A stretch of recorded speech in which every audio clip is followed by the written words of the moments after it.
Detaining Nnamdi Kanu up till now will not serve Nigeria any useful purpose. But releasing him will go a long way, to calm down the free nerves in the country, and for us to have, in Nigeria, everybody at least will have a better sense of belonging. So guys, AFENIFERE has appointed Mr. DELE FAROTIMI as its new secretary. Also, they are calling for the release of Nnamdi Kanu, telling the government of the day to release Nnamdi Kanu. We know that Nnamdi Kanu's release is somehow overdue. We've seen the federal government, pardoning the bad guys, rehabilitating them, giving them taxpayers' money, doing this and that just to make sure there is peace in the north. But when you come to the south, especially in the southeast, some of the little sacrifices that people expect this government to, bring to the table, nobody is ready to talk about it.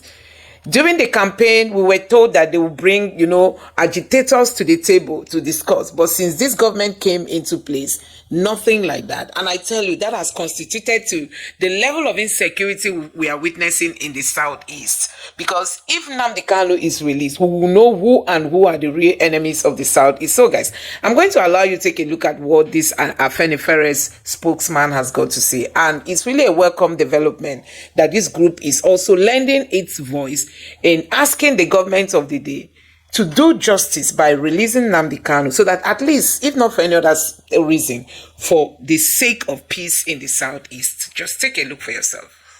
So it seems many things came out of this meeting that happened, but let's take them one by one. First of all, the calling for the release of Nnamdi Kanu. What should we make of the timing of this calling, seeing as he's been in detention for quite a while and battling his legal troubles? What is it that right now, what happened? What transpired? Well, like you said, we discussed quite a number of issues bordering on the state of the nation. And there is no doubt that issues of, security, national reconciliation, and all of that at this critical time is very important.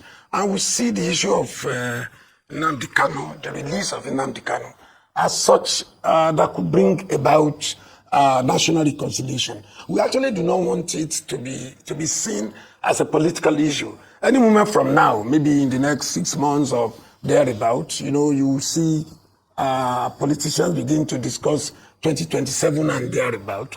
And so we feel that it is very important at this time that there is no way you will discuss issue of security in this country, issue of national reconciliation, issue of southeast of Nigeria without the issue of Nnamdi Kanu. So we feel that, yes, there is no useful purpose for his detention. Detaining Nnamdi Kanu up till now will not serve Nigeria any useful purpose. But releasing him will go a long way, to calm down the free nerves in the country, and for us to have, in Nigeria, everybody at least will have a better sense of belonging. I find if I just feel at this time that there is no need for federal government continuing to. In fact, I wouldn't know whether there was any need to have even detained him in the first place, particularly for this long. Well, looking at the federal government's body language, and its, should I say, inaction regarding this matter, so far, because several groups have also called for his release. What makes you, or should I say, are you optimistic that the federal government will listen to this call from AFENIFERE? Oh, well, you see, AFENIFERE looks at things from the objective point of view at a particular time in the history of our nation, and we are not doing it for the first time. If you cast your mind back to sometimes around 1981, in faraway northeast Nigeria, and one sugar bar was deported, and the federal government suddenly called him a Cameroonian and deported him, is it a Cameroonian or a Chadian, and deported him from Nigeria. AFENIFERE then, still under the leadership of Chief Obafemi Awolowo, rose to the occasion. It is not a matter of whether we are optimistic or not. It is a question of, is it just, is it right, what we are asking? Is it appropriate? And so it is for us to make our own demand, to advise government, and it is for government to take its own decision. Fair enough. And we also know that during the meeting, the barrister DELE FAROTIMI was appointed the new National Organizing Secretary This is in light, of course, of the back and forth that happened with Afe Babalola and the case against DELE FAROTIMI. Now it seems that he's been embraced with warm arms. Could you speak a little bit on the implications of such, and also the relationship with Mr. FAROTIMI? Well, I was here sometimes during your morning show when I had the opportunity of visiting DELE FAROTIMI and Chief Afe Babalola in company with His Excellency Peter Obi to Ado Ekiti. The appointment yesterday has nothing, absolutely nothing, to do with the Chief Afe Babalola's issue, which, thank God, all is well now, that ends well. DELE FAROTIMI is a member of the AFENIFERE, as a matter of fact, of his national caucus. And what transpired yesterday was not an appointment, it was an approval of an appointment. The appointment had come before the national executive for quite a while, but the general meeting had not come up for the purpose of approving the appointment. So what happened yesterday, the appointment was not just done yesterday, it was the approval of the appointment that had been sent forth by the National Executive Committee of the party, of the organization. Now, I'd like us to talk a bit about the state of the nation, which will, I'm sure, form the crux of what you discussed at your meeting. I'd just like you to tell us AFENIFERE's stance on the reforms that have been taken by President Bola Tinubu, like the removal of fuel subsidy, floating of the naira, and the manner in which these reforms have been implemented. Yes, we have spoken a lot about it. Our first reaction was, yes, all the presidential candidates promised to remove subsidy.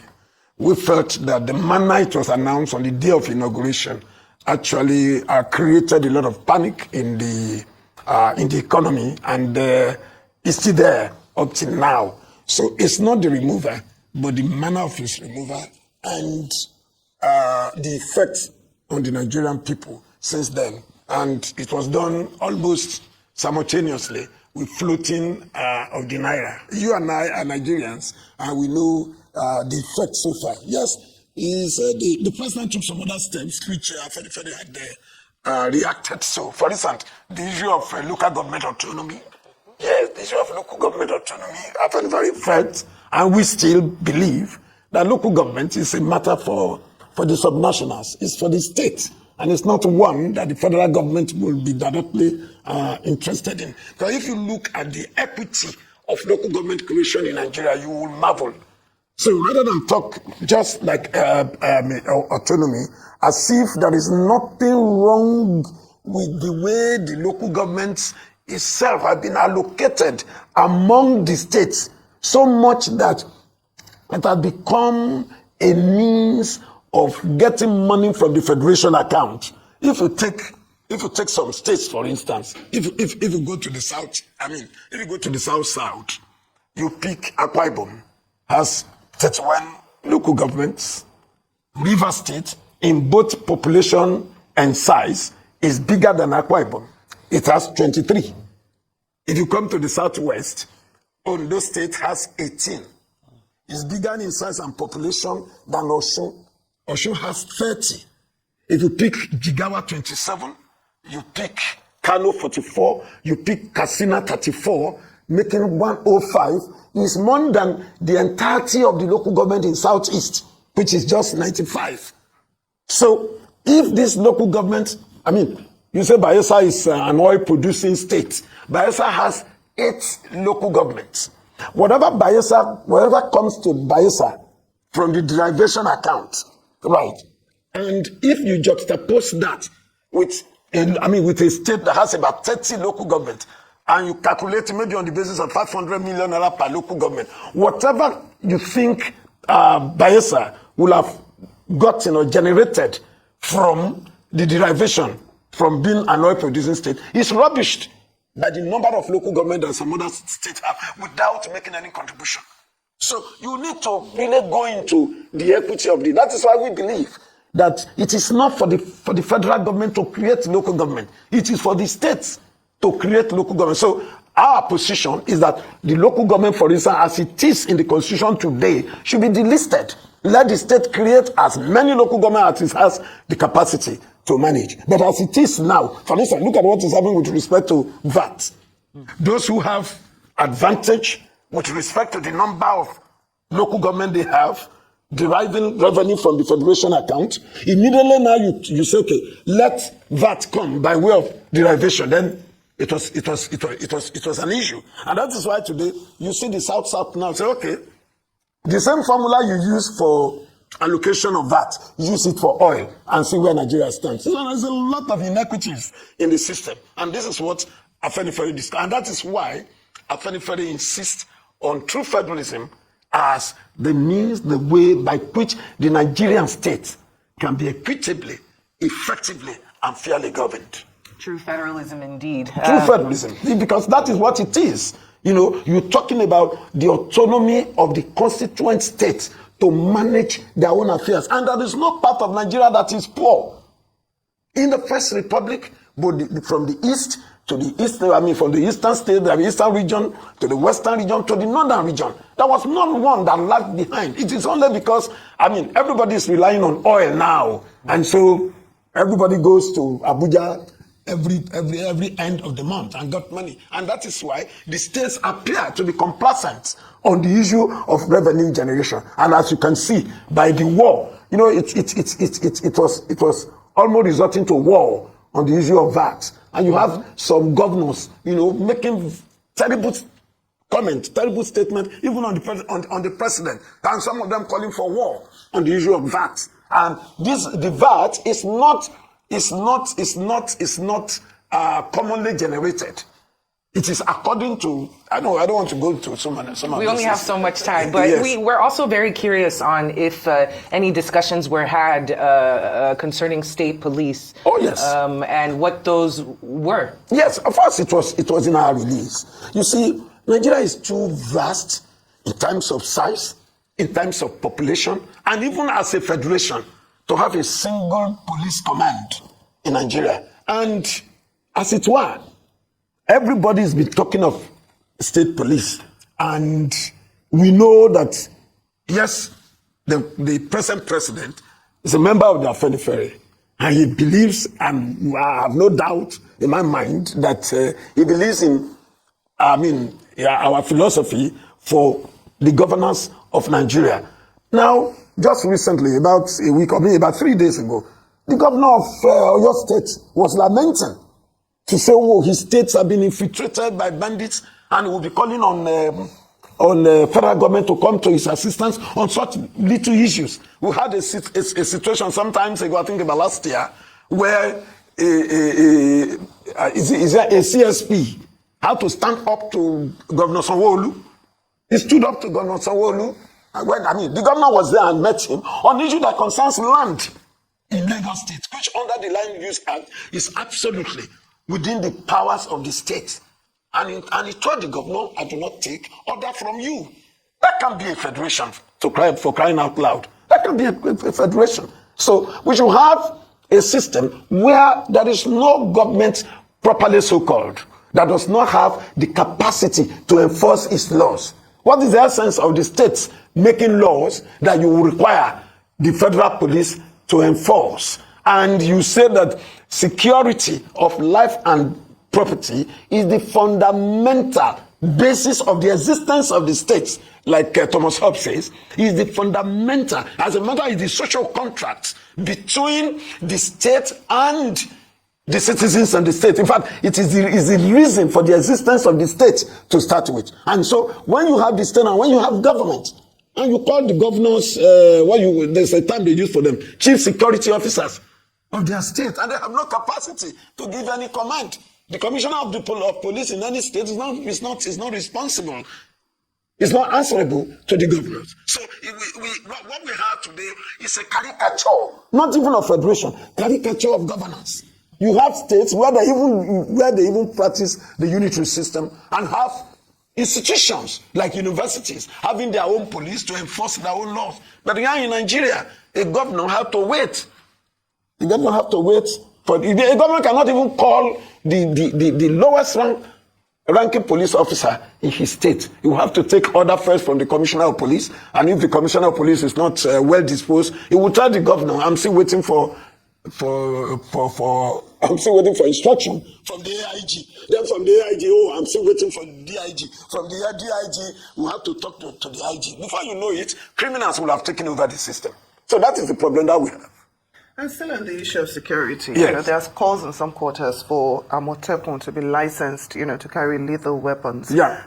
Do you think Amotekun has the capacity to actually handle the security of the Southwest? And don't you think it will give room for manipulation from state governors, as is being said in some quarters? Sometimes people insult state governors as if they are just some small boys who are not responsible. What do you mean by saying that state governors will manipulate state police? Maybe to fight their political enemies. We've seen that happen in places. Is the federal government, don't you see elements in the federal government using the federal police to fight their enemies?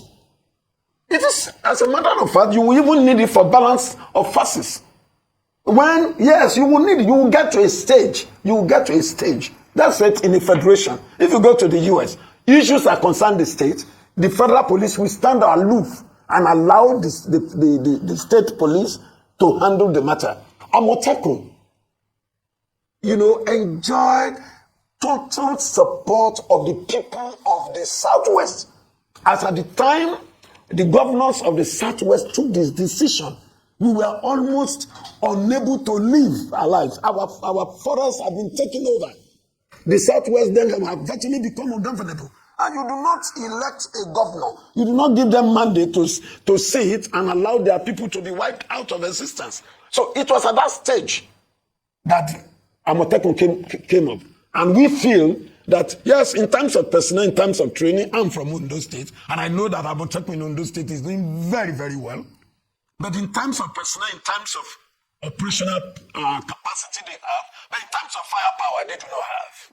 They do not have. You could not send Amotekun to go and be chasing people who are carrying AK-47. Why? The best that an Amotekun has is a pump action. That Amotekun has the support of the people. And we feel, canvassing for state police, we feel that they should, if the federal government today, if the constitution of Nigeria today allows for state police, those of us in the Southwest, we will call for the upgrading of the Amotekun to become the state police or regional police in the Southwest. There's nothing wrong with it. Fair enough. And moving on to another pressing issue.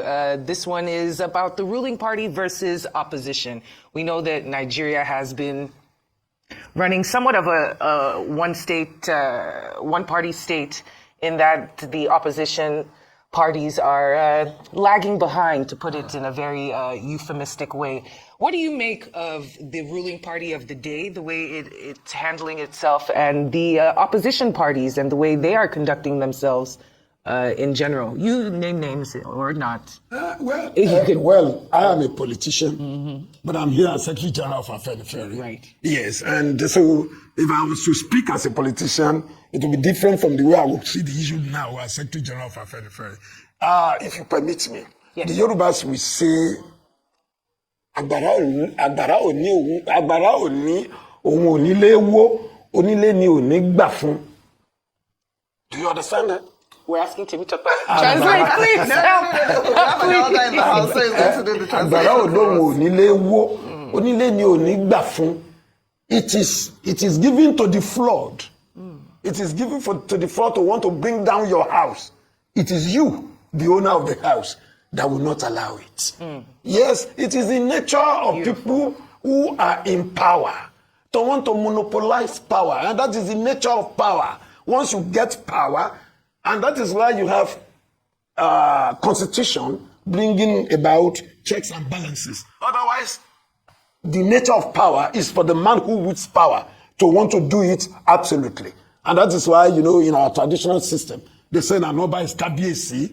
You cannot ask him questions. Though in the Yoruba traditional system, you still have the Yomisis and the chiefs that can call the Oba to order. But the nature of man is that when he has power, he wants to dominate his environment. He wants to dominate. So it is you who competes with him for power to stand your ground and say, we will not have it. So if the opposition is sleeping, or if the opposition cannot get its acts right, if you go to PDP and today you see them fighting at BOT, you find one today take a decision, another one you have a deputy overruling, I mean his principal. You have all sorts of things, and you have like Labour Party surrendering itself to the powers that be. And the whole election, you see that this election is not well conducted, and it is opposition that will first hail the man who came in through an imperfect thing. So the party in power may decide to have it absolutely. But I think there are a lot of movement going on in Nigeria now. I do not, let me say this categorically, I do not see any of the opposition parties today being able to single-handedly on its own wrestle power from the APC today. They will have to go. The APC did so in 2015 when they decided that the ACN cannot do it alone, CPC cannot do it alone. You know, they both came together. They took some 5 governors from the ruling PDP. And today you have an amalgam of people within the APC. I do not even believe that between now and 2027 too, that the APC too will be a single house as it is. Power contest has not started. But I just feel that the opposition, if they mean well, should come together. So guys, you have seen it all. Honestly, one of the calls that everybody should be calling out now is the release of Nnamdi Kanu. Should we be patriotic Nigerians, and should we really want peace across Nigeria? Not just in the north alone. We've seen how 22 military men were buried because of, these bad guys in the bushes. They take advantage of any vacuum created, be it from the federal government, be it from the citizens. Any vacuum created, these bad guys take advantage of that. And that's what we've seen in the Southeast. Like I always say, that the insecurity in the Southeast is caused by the federal government. What is it that, the federal government is finding it difficult to come and invite the Southeasterners, the youths especially, and hear their own side of the story and why the agitation is going on? Where is it that, is there any country that will not consider that? Somebody is saying, I'm not happy. You are not willing to know why the person is not happy. You are just using the military. Go and check how many lives have been killed, how many young men have been killed, how many things. This other day, the military, they said it was just a military plane or a military jet that passed through a particular community and destroyed so many things. So the Southeasterners have been living in fear. Sometimes you just keep wondering if this South is part of this country. But I think this call is needed, especially at such a time. This call is needed. If Tinubu is even thinking of 2027, I'm just wondering how he's planning to come to the Southeast to campaign when he's still holding Nnamdi Kanu. These are the things that bring all this agitation, and that's why people are not happy with the Tinubu's government, especially in the South. Is because you can't just keep holding him. You are not even saying anything. As in, Tinubu is not saying anything. Okay, I'm not releasing him for this reason. He's just keeping him. And now this call is coming from from AFENIFERE, telling Tinubu that it is time for you to just release Nnamdi Kanu, because holding him has not helped the government, neither has it helped the Southeast. So why not release him so that at least the Southeast can profit in the area of having peaceful environment, and that businesses can move around, as in do their businesses without much concern in terms of security. So guys, let me know what you think about this in the comment section below. Please don't forget to subscribe to the channel, turn on the notification bell. Please give this video a like so that YouTube can recommend it to others, and drop your thoughts in the comment section below. Thank you.